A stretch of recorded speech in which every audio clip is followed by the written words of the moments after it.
Halloween nights are supposed to be fun costumes, candy, laughter echoing through the streets. But that night, something felt wrong. The chill in the air wasn't from the autumn wind. At the very end of Hollow Lane stood a house unlike any other. Dark, silent, empty. Windows like hollow eyes staring at anyone who passed by. Even the leaves seemed to stop moving near it. Everyone whispered stories about it. A family vanished decades ago. Children who dared enter never returned. And that night, curiosity outweighed fear. I was 12, running down the glowing streets with my friends. 5 of us, 6 counting shy Liam. We laughed, compared candy piles, and teased each other. Halloween had always been about fun, but that year, we wanted more. We dared each other. Whoever collected the most candy before midnight would be the winner. But the final house, the one at the end of Hollow Lane, was different. Every kid in the neighborhood knew the rumors. The house had been empty for decades. Families vanished, children disappeared. Some said it was cursed. And yet, for kids like us, it became a challenge. Jason, the boldest of us, grinned. "Want to win Halloween? Go get candy from that house, if you're brave enough." The door was slightly open. A faint, warm glow spilled onto the porch. Shadows moved inside, fast and strange. The house seemed to dare us. Liam, shy and quiet, hesitated. Then, trembling, he stepped onto the porch. The wooden steps creaked.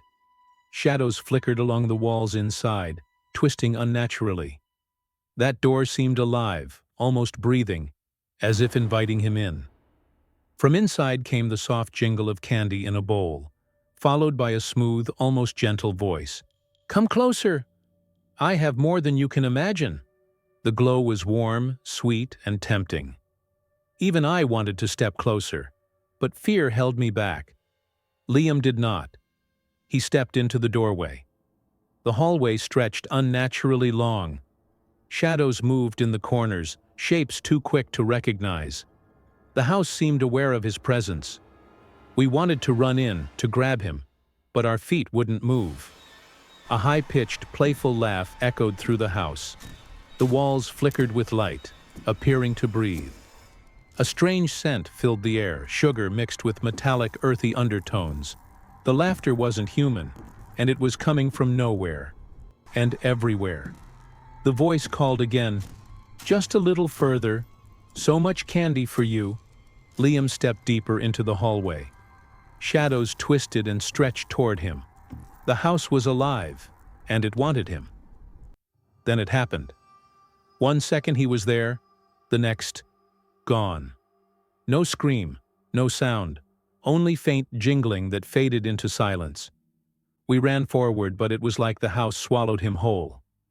Outside, the street felt wrong. Shadows stretched, laughter from other kids sounded distant. From the doorway floated a whisper, "Come back, I'll save some candy for you." We screamed and ran to the neighbors. Parents and kids came out alarmed. Someone called the police. Officers arrived with flashlights cutting through the darkness. We repeated ourselves again and again. He just disappeared. How could a boy vanish into an empty house? The house was searched top to bottom, basement, attic, walls. Footprints, dust patterns, signs of forced entry. Nothing. Detectives puzzled over it. How could a child vanish from a house abandoned for decades? No electricity, no furniture, nothing. Yet Liam was gone. The house held secrets even the police couldn't explain. Flyers went up. News vans showed up. Hollow Lane became silent. Children avoided it. Parents whispered warnings. Shadows moved in windows at night. Everyone felt the house watching, even if they never entered. Some said Liam wandered off into the woods behind the house. Others feared something more sinister, but no one could explain the house itself. The hallway where he disappeared had no sign of passage, as if it hadn't existed.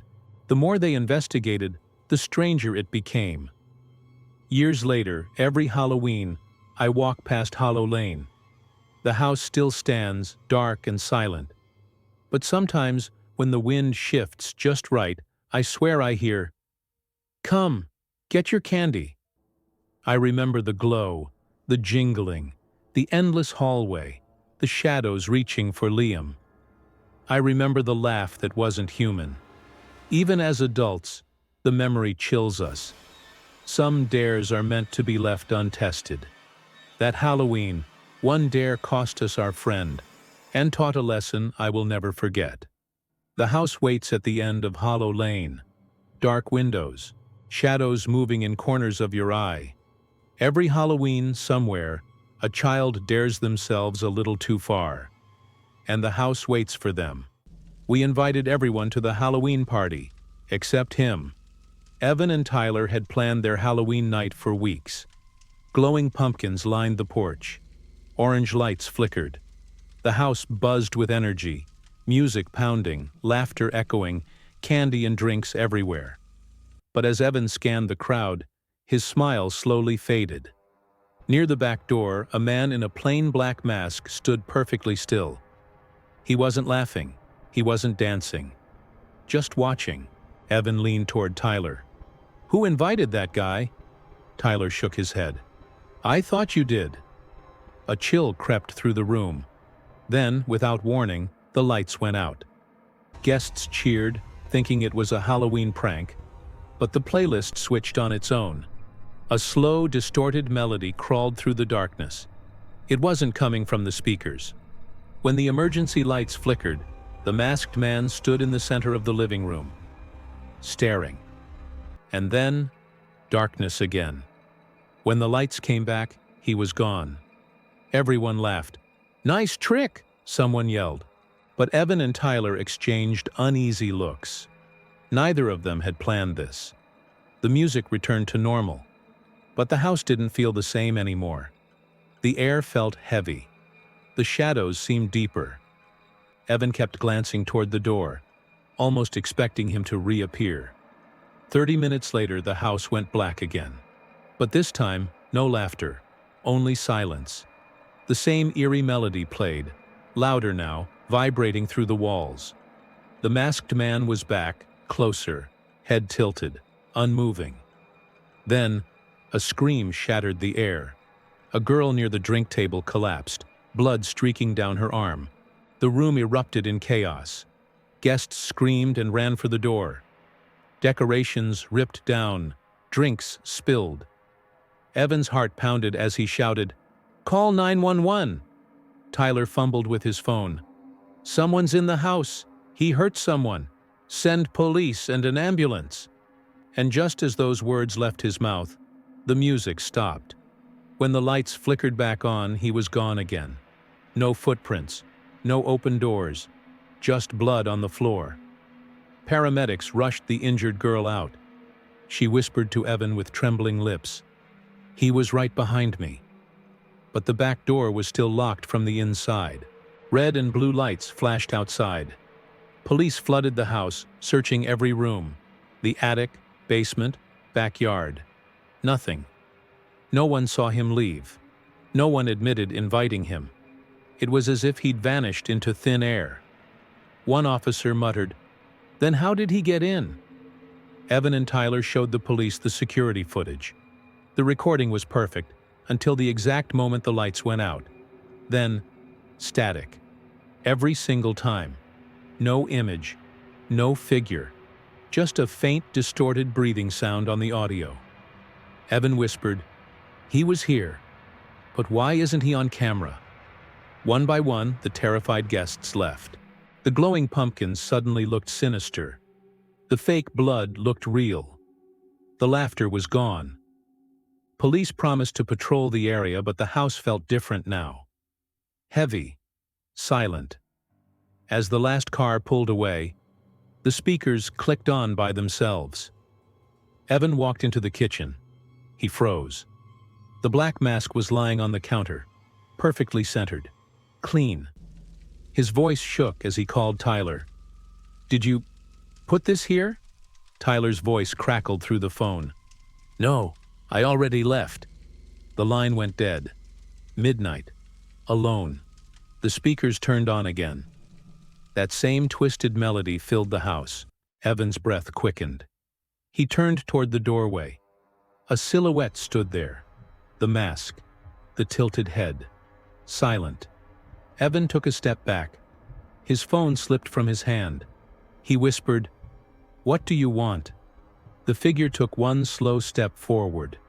The lights went out. Outside, the police lights flashed faintly through the curtains. Inside, only the music played. We invited everyone to the Halloween party, except him. But he came anyway, and he never left. Some guests don't wait for an invitation. Some Halloween nights don't just scare you. They follow you home. You know, I'll never forget the Halloween when my friends dared me to do something I should never have done. It was foggy, Halloween night, and me and my friends, Sarah, Liam, and Jake, were wandering our street, looking for mischief. At the end of the block was an old, abandoned house, with a single candle glowing in the window. It didn't look haunted at first, but something about that flame felt wrong. Even from the street, it felt alive, like it was waiting for us. The stories about this house weren't something kids made up. Before we got closer, Liam whispered, "You guys know the story about this house, right? Decades ago, a family lived there. Every Halloween, they'd light a candle in the window to welcome trick-or-treaters. But one year, they disappeared without a trace. Some say the house waits for anyone foolish enough to blow out that candle." We laughed nervously, thinking it was just a story, until I stared at that candle. It flickered in the darkness as if it was expecting me. I swear, even my friends got quiet. Something about that house felt wrong. The dare seemed innocent, until it wasn't. That's when my friends dared me. "Blow it out," Liam whispered. "If you're really brave." The fog wrapped around my legs. Every instinct screamed to turn back. But Sarah laughed nervously. "It's just a candle. What's the worst that could happen?" I leaned forward and blew. The flame died instantly. A pause, whispering.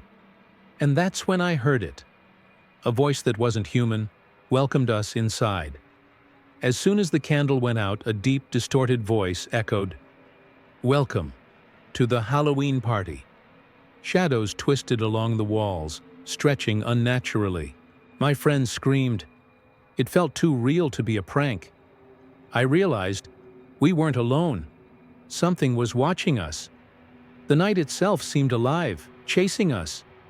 We ran down the foggy street, leaves swirling at our feet. Street lamps flickered like warnings. I glanced back. The house looked empty, silent. But the candle? It was glowing again, brighter than ever. Jake whispered shakily, "It's just a prank, right?" But none of us believed him. Some candles never truly go out. We stopped at a safe distance. The candle glowed steadily. No one inside. And then, faintly, carried by the wind, the voice whispered again, "The party has just begun." Shadows flickered along the window for a split second. We bolted, running home faster than ever. Even from that distance I felt it, waiting for us. And every Halloween since, I remember that night. That night I didn't sleep. Every flicker of light in my room made me jump. That house, that candle, the dare. Some pranks are never just jokes, and some candles never truly go out. Whispered echo. Next Halloween, it will be waiting.